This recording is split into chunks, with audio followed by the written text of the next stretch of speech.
Well, hi, everybody. This is Kathy L. Murphy, the Pulpwood Queen, reporting live from my little cabin in the woods, Murphy's Law. And I am very excited. I thought our author would be out of the country, but she just got home. And we've got Alice C. Early here tonight as our International Pulpwood Queen and Timber Guys Book Club selection. Alice is back in Connecticut. No, Massachusetts. Massachusetts, I'm sorry. You're at Martha's Vineyard, aren't you? Mhm. Yes, Martha's Vineyard. And she's got her sister here tonight, Elizabeth Early Sheehan, who is from Kerrville, Texas. And she has not seen, you haven't seen each other since 2016, but they really look alike, you all. They really look alike. But what we're going to do is we're going to start out and have Alice tell us her story and the story behind the story of this book. And then once she's done doing her little presentation, and it's just very informal, we'll open it up so everybody can have a chance to talk about the book or ask questions about the writing process. So I'm going to put you on speaker view. And there we go. All right, go ahead, Alice. I'm turning it over to you. Hi, everybody. Thank you so much for being here. This is really a treat and it's a huge honor. I just, my book is just about 2 years old in terms of being out in the world. And so this is a big month for me to celebrate my book's second book birthday. And I just, I've spent a lot of time in preparing for this and in thinking about the book birthday, just thinking about what it's been like to be a debut author and what it's been like to bring out a book during pandemic. And it's been quite a ride. And so much of it was unexpected. I didn't know what I was getting into, but so much of it was unexpected. And I've learned an enormous amount about publishing, about writing, about myself. It's just been an amazing change. And one thing that I should tell you is that much of my career, which went on for some 50 years after college, was related to some kind of consulting or other. And I did college admissions, I was a dean, I was an executive recruiter, I have been a career transition coach for the last 20 years in private practice here. And all of that has been involved with people making some kind of a transition. Some of it planned, some of it forced. I lost a job, somebody died, they had a divorce, various things. And so a lot of what I've done is to help them through that. And my experience has been that it takes about 2 years for most humans to make that kind of an important transition, whatever it is, a major loss, a major upheaval, a big move. I've done all those things. I've had all those things happen. I've lost people I love very much. I'm divorced. I've moved a lot, changed jobs a lot, changed cities a lot. And, but what I found is, I don't turn that kind of knowledge on myself very often. And here I am now, just about 2 years into the transition from writer to author. And I didn't really understand what that transition was going to be like. I wanted to be a writer all my life. I wanted to write fiction. I didn't get around to it until, when I moved here to Martha's Vineyard from New York City, where I'd been in an international corporate job, I thought I was going to write right away. And what I did was to write a corporate history, nonfiction, lots of interviewing, but it wasn't what I thought I was going to do. And I didn't start even trying to write fiction until I'd been here for a number of years. And probably this book got going in any kind of form in about 2009, 2010, when I was in a writing group. My mother had died. My caregiving responsibilities for my parents were over. And I thought, I could do more of my day job, or maybe this is when I actually try to write. So I decided to do that and got serious about it and began to scribble chapters that eventually some of them made it into the final book. But that was writing. And I was writing and I was writing and I was trying to be a better writer and I was trying to learn how to write a novel. And I was trying to figure out how the writing world worked and, really a crash course in that sort of thing. But it wasn't until it wasn't getting an agent. It wasn't getting a publisher. It wasn't proofreading my book and, looking at a cover design. It was really having it out in the world and talking to readers that made me feel like I'd actually become an author, that I had sort of somehow passed through that gate of scribbling in private for my own consumption and having my words out there in the world that people could discuss with me.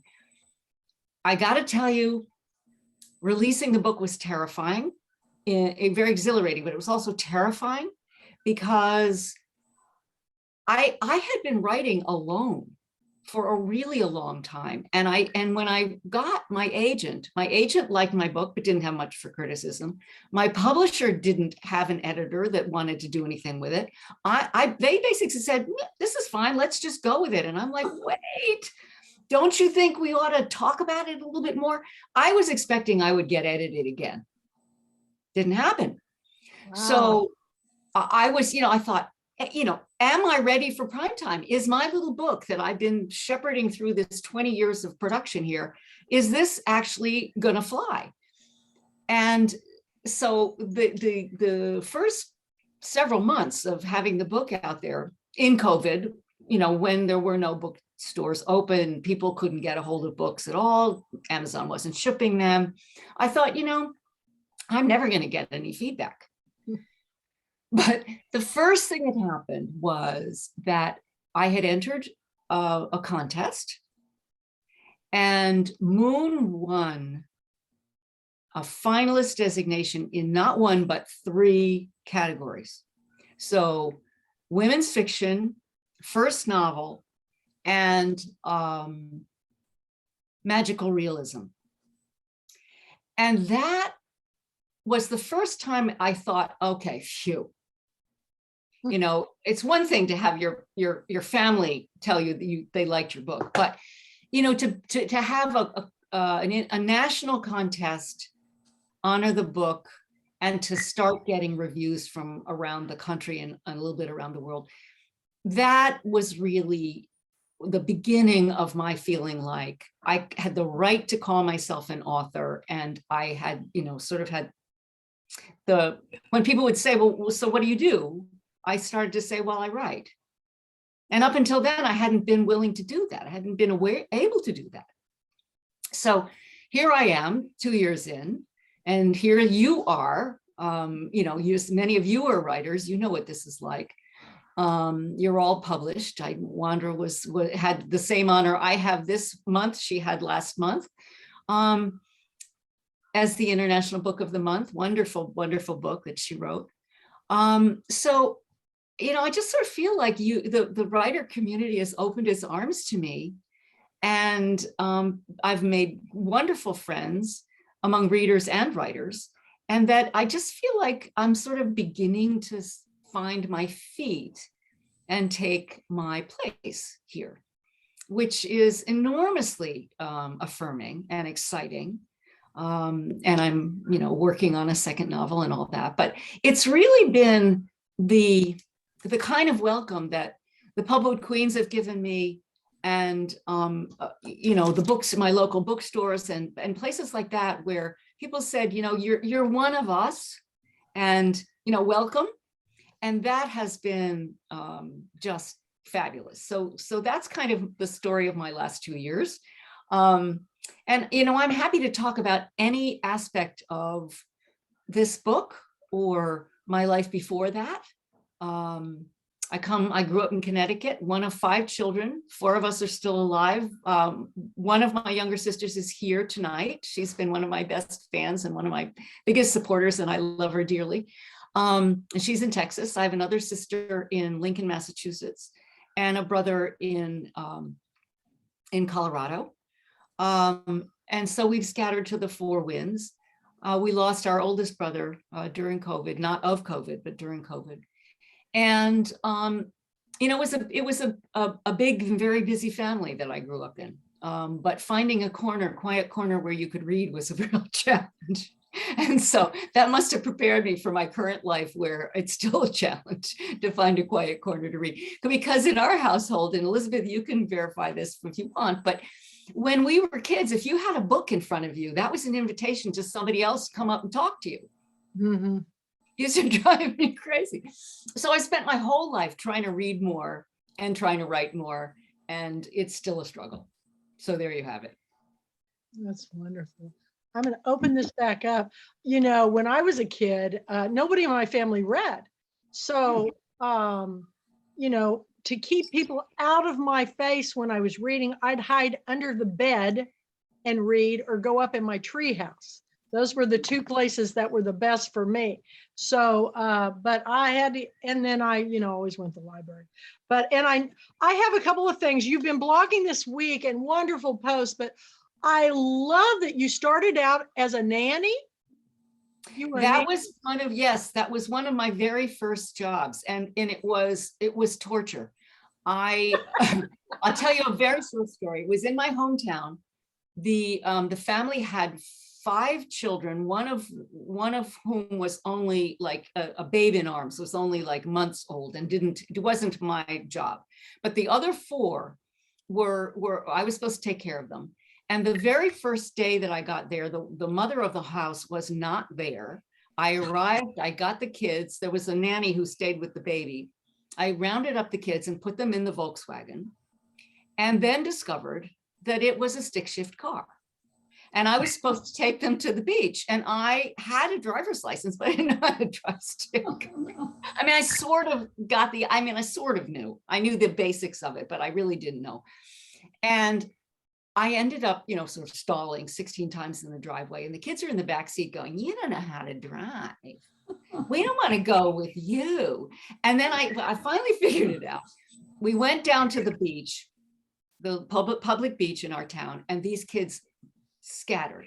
There was a set of twins and 2 slightly older. Oh my God! And I thought, they're going to drown. This will be, So fortunately, we got through the whole day. I did manage to stay with them the whole summer. We made our peace. They learned that, I was going to take care of them. The mother was a ditz. And, that was my first job. Man, that's, yeah. It's a baptism of fire. I babysat. That was my first job. And that made me realize I didn't want to get married and have children for a long time. I did babysit as a teenager. I did. And there were some weird experiences there too. But this was the first time where I was just, like out of their home and in charge of these little monsters. Just out of curiosity, what did you get paid an hour? I have no idea. I can't imagine. Don't remember? I don't remember. No. I do. It was $1. Well, I think it was a couple of dollars at the most. Yeah. $1 an hour. And it was the longest hours of my life. I had 3 charges that I used to take care of in a family, and these kids were terrible. But they locked the dog in the bathroom with the tub running. Oh no. And there was no key.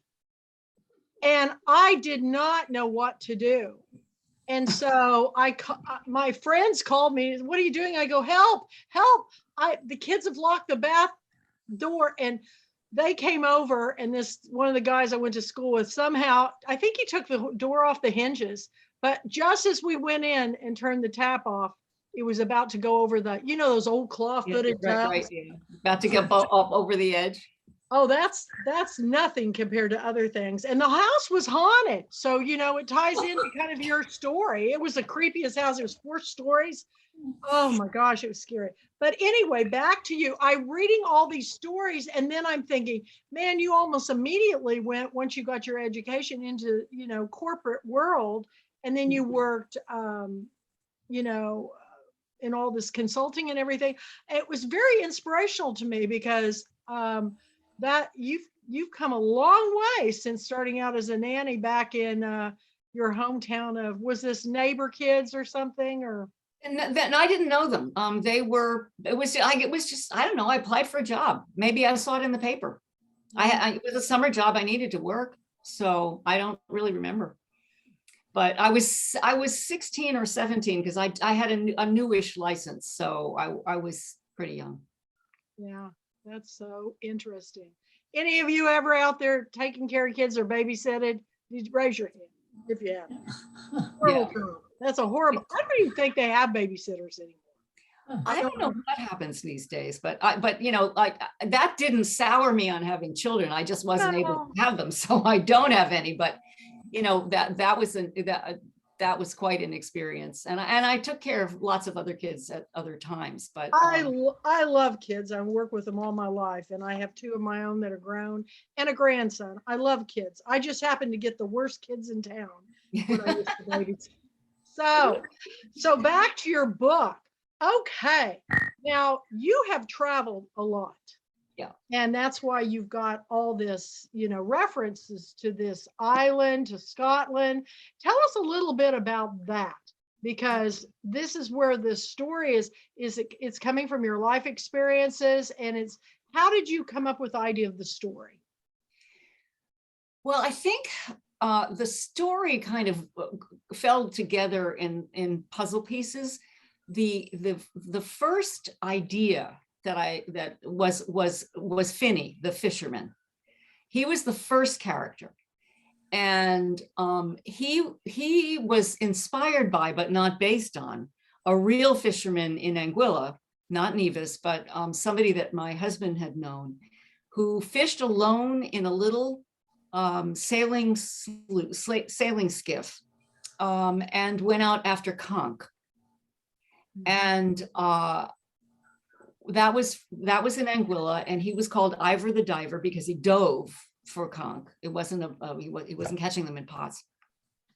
And I thought about that character started it, and I started to build this sense because I was going to Nevis every year since '96. Wow. And we in the beginning of those visits, we really tried to get to know the island. We hiked, we always cooked. So, and I love to cook. So I went out into the markets and learned about the local foods and learned how to prepare these funny sort of hairy brown vegetables that they have, Edo and, taro and things that I hadn't grown up eating. And I studied. The house where we stayed had a bunch of books in the library, and I would just read everything from, a book that sailors would use to find about what kind of the, what the resources are in each port, to cookbooks, to histories, to, whatever. And I guess that kind of percolated itself into a little bit of the experience that Els has, the main character, when she buys the house and she moves in, and she's bought a house that is full of the possessions of the man who owned it before, because he boarded it up as a real hurricane was approaching Nevis in 1998. He boarded it up, said goodbye to his buddy who was helping him do that, and disappeared. And he was rumored to have been seen on a seawall, which exists, and whether a wave washed him away or he was committing suicide on purpose, it was never clear to anybody, but he had disappeared. So the place was locked up. Nobody would loot it. Nobody would touch it. And his heirs finally put it up for sale. So when Els buys it and gets the key and is able to go in, everything is as he left it. So I began thinking about, so that gave me this sense of what could she be learning out of the books and the artifacts and the stuff that he left behind about him, but also about the world. So if I filled his house with books that could teach her about Nevis, and she was alone and lonely and she could spend her evenings reading them, she could begin to gather a sense of where she had moved to. So that came a little bit from the experience of my sort of digging into Nevis from the houses where we stayed. But we also just went out and, the place is beautiful. It's volcanic. The soil is very rich. Its history is one of the crueler histories of slavery because it was such a rich island that it was called the Queen of the Caribbees because the sugar crop was better than many other Caribbean islands combined. But it was also, it was a place where slaves were brought and sold. The slave market is still there. It is one of those places where if you scratch the surface, you get into a very complicated history, which I loved. So I began to learn that. I'd bring books home and I'd read them. And every year we'd go back and I just learned some more. And I kept making notes. I didn't know where they were going, but I was just making notes. And I'd scribble a little scene and I'd put on these yellow pads I had, come home, go back to work, put them in a drawer, not touch them until we went back to Nevis the next year. And that went on for about a decade. And, I still have all those notebooks. But then I went to a writing group and I started to collect them and really start to focus on it. And then other characters, I realized I had to round out the characters, figure out who was doing what to whom. And that took me a long time to do because I really didn't know what I was doing. So I knew I could write okay, but I didn't know how to write a novel. I could have made this a much shorter process if I'd gone to a workshop about how to write a novel, but somehow that didn't appeal to me at the time. I didn't think I had the time to do it. Anyway, I didn't go. So I had to make it up as I went along. And the characters, many were derived from people that I observed or knew in Nevis. The Scottish characters were completely made up out of my head because I've never been there. My knowledge of Scotland is purely from wanting to know and doing a huge amount of research. All of the characters. People ask me about Jack the Jumbie, the ghost who inhabits the house that Els buys. Where did he come from? He's an amalgam of a whole bunch of people. I made him like a real living man, and he, resembles some people that I've known in good and bad ways, or they were good and bad people. That they were all just. I needed characters to do certain kinds of things, and I borrowed from every place I could find. There are little bits of me scattered around them, male and female, but mostly they plopped into my head. I'd be thinking, well, what would Elsa's mother be like? What might she be named? Boom, Julietta. And then I couldn't get rid of it. Once I realized that her name was Julietta, then I thought, well, she's a painter, she's a drama queen, she's this, she's that, she's bipolar. She's got a lot of things going. And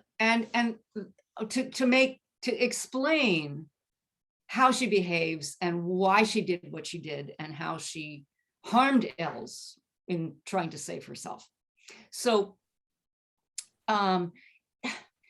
it's just the process of how these characters came to be was really, some of it was thinking, but most of it was just waiting.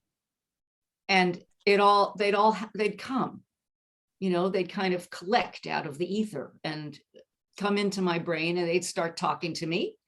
And then much of the dialogue was written in my head in the middle of the night. I'd wake up when I couldn't sleep, not because I was tossing and turning. I just would wake up, and instead of worrying about the fact that I was awake, I'd sort of say, okay, guys, what's going on? And they'd talk. And sometimes they'd create really kind of interesting dialogue. And if I could remember it, then that would end up in the book. So, you know, it's hard to answer where anything came from because I don't know. This is the simple answer. Do any of the rest of you, you know, there are a number of writers on this call. Do any of the rest of you have that experience, or do you actually plot your characters and, like, you know, plan them? Raise your hand, Sarah. Oh, I have similar experiences in these conversations. Usually I'll take a walk to think through my story. They just start in sometimes and they decide they're going to do some things that I never thought was going to happen. And, but in a sense, I'm hearing what you're saying about when you meet a character, then you start thinking about what that role is going to be playing off of your main characters. And I guess your subconscious or your muse or whoever supplies it. But I just want to say, I am so impressed by this as a debut novel. I've taught creative writing, I've been an editor, and I rarely see such a polished, beautifully written novel. And I can't believe they didn't edit you. I mean, That's amazing, Alice. You've got to be a good writer. Well, I have done a lot of editing in my life for other people, not of fiction. I am doing some of that now, but more editing everything else. And what I found was the more I edited for my clients, the better I became at editing for myself, because I began to realize how much you can cut without damaging what remains. And it's sort of a sculpting process. You know, you start with this big mudge and then you sculpt away, and eventually what you want emerges out of the language that you don't need. The what you do need kind of emerges. So I had some experience with that, but I also had a couple of people who were tremendously instrumental in helping me edit this. One was my writing teacher here, John Huff, who is a multi-published fiction author and who runs a very good writing program here that I was in for almost a decade, meeting once a week. But he said, I can't teach you how to write a novel. I'm teaching you how to be a better writer. And he was very helpful. But I also hired a developmental writer when I had already cut the book in half. When I first put all my drafts together, because it was written in pieces, I had 200,000 words. And that is 2 whole novels. And I realized that I had to streamline, and I had to be very ruthless about how to do that. So what I ended up doing was cutting the Finney point of view out. So instead of having us be in Finney's head, I took everything and put it in Elle's head, or I made everything in the book be really focused from her point of view. If she didn't see it happen, hear about it, read about it, it's just not there. So that gave me a focus around which I could do some of this cutting. I saved Finney as a major character because I love him and he's very important. But I removed the stuff that was in his head or that didn't happen while Else was there. And I cut a huge amount. I cut out, she originally had a brother in Scotland. He's gone. I loved him too. He was a dastardly fellow, but he was a wonderful character, and he's on the cutting room floor, as were many, many others. Yulia is actually an amalgam.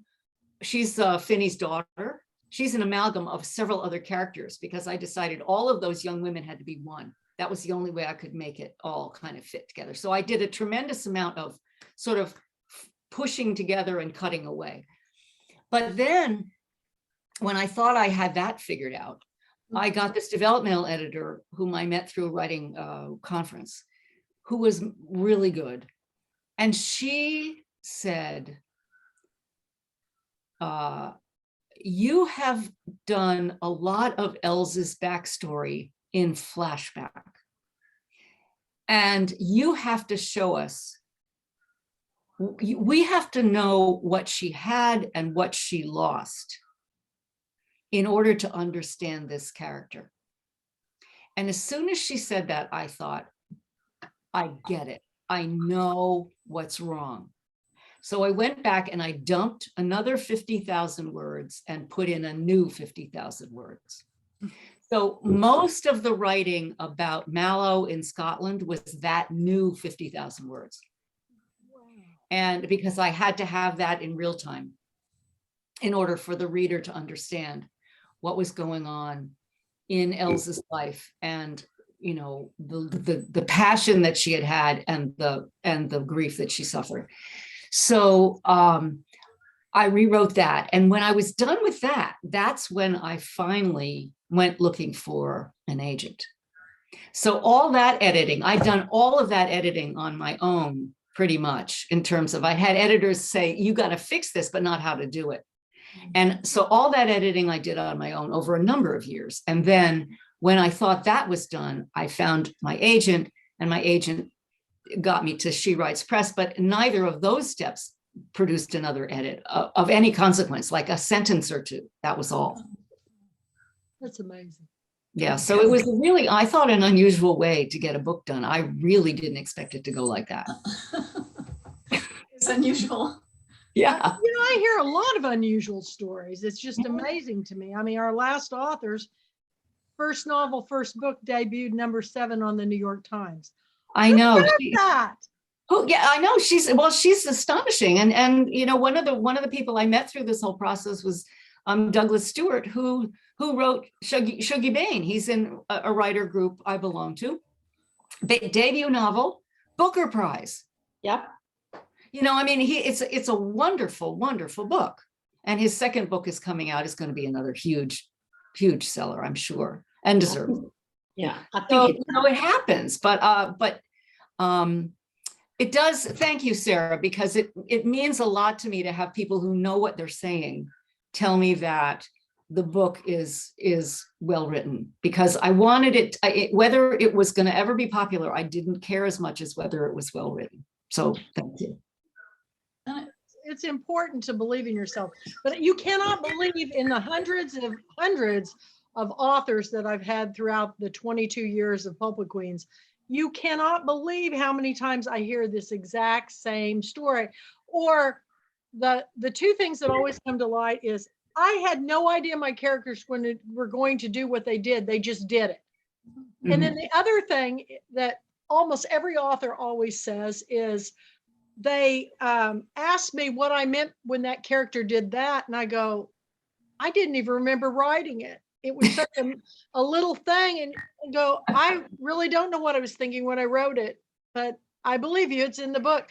I have a lot of people say that, but you go for a long time without reading your book, and you forget little things. So every once in a while, I have to go back and reread my own book, and sometimes I kind of amazed. I go, I wrote that.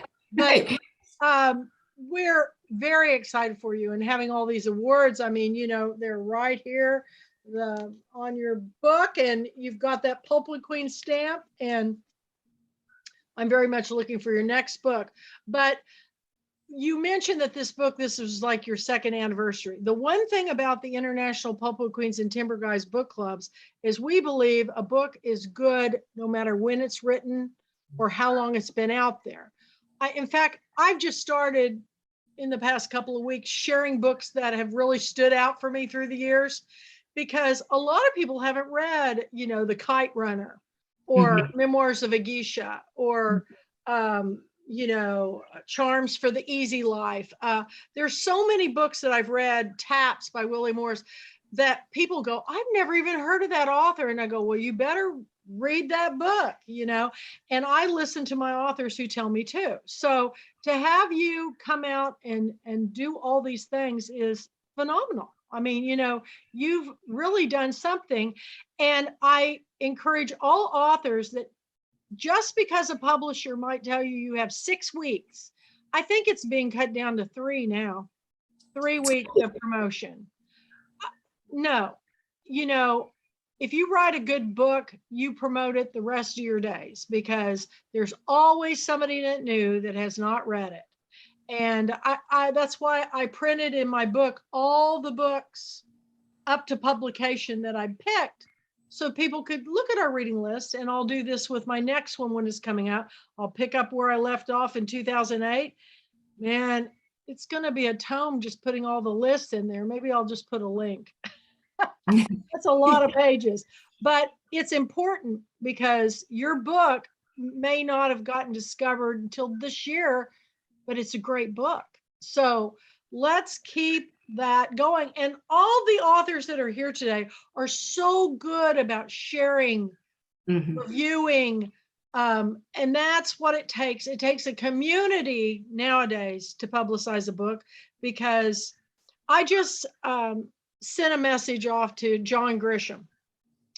And I called my friend. I said, you had John Grisham your store. I want to send him a notice. And I sent it off to Penguin Putnam Random House. And I got a note back. She said, just go through the publisher. It says, due to the high demand of emails to John Grisham, we may not answer you. And I thought, we've come to that point where if you know an author, no matter how big they are, you may never get to them, you know? So it's all about networking. And so I know how to go around the other way, and we'll figure it out. But it's tough today. There's so many books coming out. Everybody hates social media, but you better get to know it, because the more you put out there. Joanne Easley is right here, and she is posting constantly. And you know, every time she posts, I go, yeah, because somebody new sing it. And people will tell me all the time, well, I never saw that post that you did. They never scroll back down to see what you post. They just look what the latest post is. So you have to, seriously, it's a lot of work, but you are your own publicist. So thank you for that. Have you taught any writing classes at all, Alice? No, I haven't. Again, I sort of, being a debut author, and you know, I thought, what right do I have to tell anybody anything? Well, I think you have a big right starting this summer. Huh? I'm going to teach some workshops this summer. Well, good, because we have a program with the Pulpwood Queens where our authors mentor to authors, and those that are successful, I love to have them come on and just talk, have a conversation with other authors about what works, what doesn't work. Most things are different perspectives. Every single author that we've had, I've learned so much. I mean, we just had Kathy Ramsberger on. She was, it's just fantastic. So any of you here, if you have not done a writer's workshop, we invite you to mentor to others. And it can be a brand new writer or a seasoned professional. Believe it or not, Alice, you've got a lot to give, because the fact that your book didn't get edited by your publisher, I only know two other people. I know John Barron, who wrote Midnight in the Garden of Good and Evil. They didn't edit one word. It was published verbatim. That's unheard of. And then another author that Down from the Dog Star, Daniel Glover, his book was published verbatim. Mine, I think we had 30 times through the ringer, you know, because I had to make sure everything, you want your book to be right? And I was with one of the big five, Grand Central. So I had to make sure, but I will tell you, you've done an amazing thing. I'm very proud of you. And I'm so excited about your book. And I hope and the title and the cover, incredible. Did you have any say in the cover? She Writes Press has a wonderful staff of designers, and they sent me 4 or 5, and this was hands down the best. And it just jumped out at everybody, to everybody as the one I love it. we should go with. So I love it too. I really pay attention to book covers because they can make or break you. Mine actually hurt me because Serious Book saw the cover, the original cover, and I look crazy in it, you know, and readers liked it, but booksellers said, you look like you're nuts. And I go, well, yeah, I kind of am. But the book was, everybody thought it was a comedy. And if you really read the book, it's not a comedy at all. It's not even funny to me, but people go, your book's so funny. I go, this is a story of my life. What's funny about it? I didn't find one word of it funny, but some people find it funny. But I am proud of you, and I think it's going to be amazing. Can you give us a little teaser about what your next book is going to be? Yeah, it's very different. Its working title is Posthumous, and it's a much darker book. I'm still playing with themes of, women trying to make their way in the world. But this one is about a literary power couple in New York. It takes place in New York City and the Hamptons, which is also places that I know very well because I lived in the city. I still have a tiny little apartment in the city. And for a number of years, I owned a house in the Hamptons as an investment, and then I had one of those summer houses with friends in the Hamptons that I organized the house, and we had like 16 people in this house. It was one of those things that you do when you first come to New York and you're 30 years old. Wow. So, and that was a lot of fun. And we had this group house for, I guess it was probably almost 10 years. We started, everybody was single, then people got married, people had kids, and some of my dearest friends came still from that experience of having that house. So I spent a lot of time in the Hamptons, and I've spent a lot of time in the city, and that's where these people live. But it is not a spoiler to tell you that the wife of this couple is dead on page 1. And they both have a lot of secrets from each other and from the world. She is a poet, but she has written a tell-all novel that is very thinly veiled expose of her life with her husband and what his secrets are. So she's outing him in this novel that she leaves behind when she dies. That sounds like, that sounds really good. But he's also a real pig. And he's charming, but he's a philanderer, and she outs that.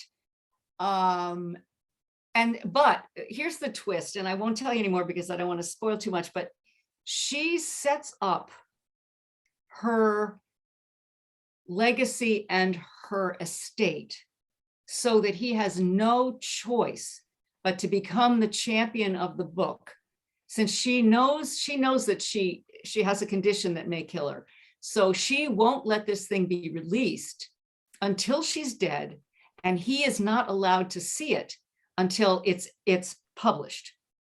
But he has to take it and do the marketing. She has to be the spokesperson, the champion.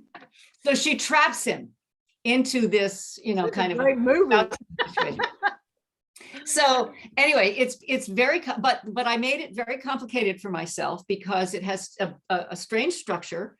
His story, which is this sort of book, is in the past tense, third person from his point of view.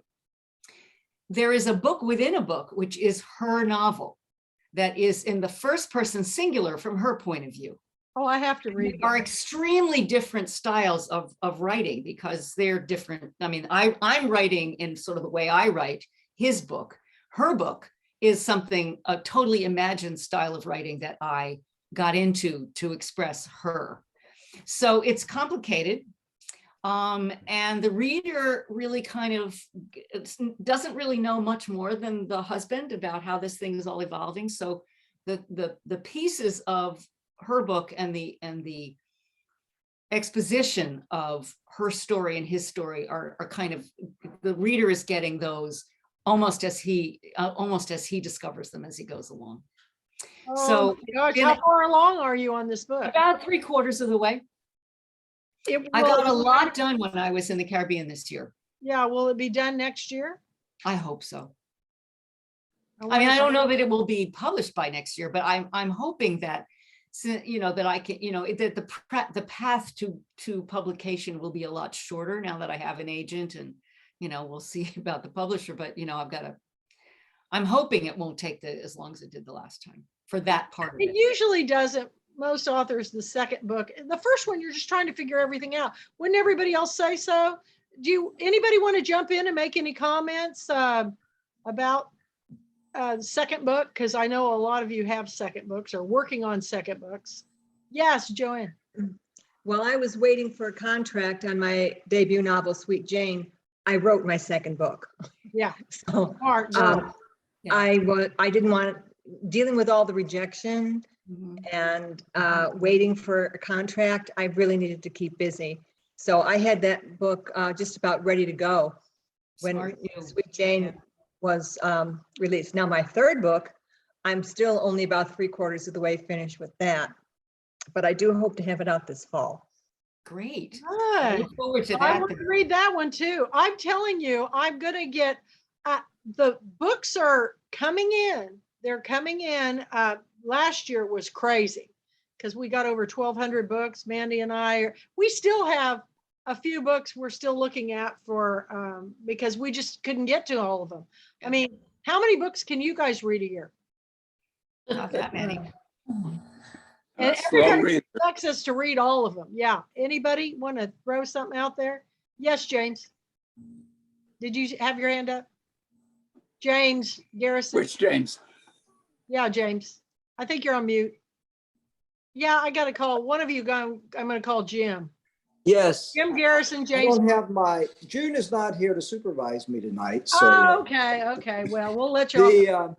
I was just going to say that while I was trying to get my first book published, I wrote my second, third, and fourth, plus a memoir and about 20 short stories and sent them off to literary magazines, which is what I used to do when June went to her German classes on Tuesday nights. But I just figure just keep writing. That's fantastic. Yeah, I started the second book when the first one was in submission because I had an idea and I wanted to get going on it. So, I think that's we have to keep sane. good advice, you guys. I remember Mark Childress. I go, what do I do now, Mark? I've done everything I could think of. And he said, get to work on your next book, Kathy. And at that time, I didn't even have a clue what I was going to write. It's taken me a long time, but I'm in the business of promoting you guys. I mean, I do books just because I'm trying to keep the word out for all of you. So, but anyway, anybody else have any comments or second book? I know Wander, you're working on your second. Yes, I am. I need to write 13,000 words That's To not finish it, you bad. mean? because I'm going to stick with about 50,000 words Good for you. Yeah. because Yeah. I'm not going to, it's not, for me, it's not necessary to write a long book since I have written it and it just, it was exhausting. So I'm going to write a short book. Okay. I'm looking forward to it. Sarah, you had your hand up again. Yeah. Oh, well, just to, my odd journey was my first novel got published from a student project that I wrote as an undergraduate. And it was rejected by 3 publishers. I said, forget it. And then I went traveling. I forgot where I'd sent it. So I sent it back to one of the same places and they took it that time. So that was a crazy. You got a thing. different editor. That's what. Different editor. Oh. And the second novel I wrote, while I was waiting on all this stuff, because you can't just sit around. I mean, I've got several in progress now that I've got 6 published, I guess. But the second one with that same publisher, because they had an option. So that was really smooth, the third. Do you have an option, Alice, with She Writes? No, because it's She Writes Press, which is a hybrid. And so I would have to come back to them with another manuscript. And, my guess is that if I wanted to, they would do it. But I don't know what we're going to do. My agent is thinking about that. Stop it. You've got all these awards. Yeah. Now you have the credits. Yeah. Can I ask you something, Alice? Yeah. You had an agent and you went with She Writes Press? Yeah. How does that work? Well, when by the time I went with She Writes Press, they were still or beginning to take more agented books. She tried to get me a traditional publisher. She tried very hard, and she's wonderful. She was very open with me about what was going on. She showed me exactly what their reactions were. We got a number of sort of warm refusals. And the problem with my book, those of you who've read it will understand this perfectly. It is so cross genre that people couldn't slot it. They couldn't figure out how to pigeonhole it. So, you know, it's got magical realism, it's got some romance, but it's not a romance. It's got some mystery, but it's not a mystery. You know, it's literary, but it's women's fiction. And they just couldn't figure out how they were going to market it. And so they wouldn't touch it. And we got lots of comments saying, you know, we love this book, but we just don't know what we'll do with it. So, she and I, both of us being businesswomen, I had said, look, let's give it X number of months and you try your best with, you know, all these, you know, relationships that you have and, you know, the big five and everything else, middle-sized presses, small presses, everything. And we weren't getting anywhere. And this was 2019. And we always had a hybrid as a fallback. And she knew a lot about the hybrid world. And I said, look, you know, I don't want to take 2 years of your time throwing spaghetti against the wall, nor do I want to be waiting with getting these, amassing a whole bunch of rejections, which I found the most soul numbing process I've ever been through. And I said, look, at some point, let's call a halt to it. And we'll just go with this press. And we did. So, you know, you didn't have to have an agent to get there. A lot of the authors, though, there went straight to She Writes. And they've done a wonderful job, especially for the many women who've written memoirs. But you know, I didn't want to self-publish. I really knew that I couldn't handle that because I didn't know what I was doing. So having a hybrid press, which did all the mechanics of it for me, but still having control, still having, you know, a lot of say in what we did, was a big help for me. So it worked out fine. I still would have loved to have had a bigger press want my book, but that's an ego thing. And you know, after a while I said, look, I just want to publish this thing. I want readers to tell me whether they like it. I want to talk to readers about it. I want to be a published author. Let's go with a process that will get me that. And we'll see where it goes from there. I think So that was the decision. Can I ask you, what did you use? You know, you're mentioning hybrid. So what's the name of the publishing company that was used for your book? It's called She Writes Press. She Writes Press. She Writes Press. And it publishes only women. It has a division or a sister company that publishes men and women. But She Writes is only women. And I guess they put out about 80 titles a year. They do good Okay. books. And you mentioned something memoirs. So I'm more into the memoir stuff at my stage of life. My first book is a memoir of my life, you know, until retirement. And now I'm on a second book, which is I'm debating about the title. And I think I'm going to use the title of Live, Laugh, and Love in retirement, because this is what retirement is supposed to be. You're supposed to live every moment, and you're supposed to laugh all the time, and you're supposed to love. So all of these three aspects in different things that I have been doing since I retired, which will be travel and being with family, being with friends, being with you right now. This is something that I totally enjoy. So, you know, I'm looking for direction, I guess, of using a publishing company which will help us. So people have asked me, how did you find a publisher for your first book? Well, I'm new to this world. Google file, I found it. I opened Google and there was full-tone books. That's what I used. And some people say that it's okay. I mean, they did okay, you know, for me. But I'm looking for something different for my second book, maybe. And I really appreciate these meetings where I hear a lot of wonderful stories, and I'm totally fascinated by this world of fiction, how you create all of the characters in your mind and they live with you and all of that. Mine is going to be all nonfiction. I mean, yeah, nonfiction. I actually read a good part of Antonina's books. It is page turning. I mean, the story of how you got to the United States is just eye-opening for me. It's really, really a great story. I understand where you're at, and I'm telling you, our authors are very generous. That's why we have the Writers Club. Come to the Writers Club. It's really wonderful. Everybody has advice in different ways, and you'll make a connection. So, and we just had ours last Saturday. We meet the second Saturday of every month. But Tuesday Night Book Club, authors give us all kinds of, you just never know. I remember Leela Meacham came to Girlfriend Weekend when we had it live, and she met so many authors, but she called one young woman and said, let me be your mentor. And she helped that young girl. Uh-oh, hang on. You guys, I'm in a tornado warning. Uh-oh. I think God, it's thundering and everything. It's 8 o'clock. I'll tell you what, we're going to continue the conversation on the blog tomorrow. So everybody, you've got to read Alice's blogs. I'm sorry to cut you short, but I'm at the point where it's saying go to shelter. So get out of here. bye.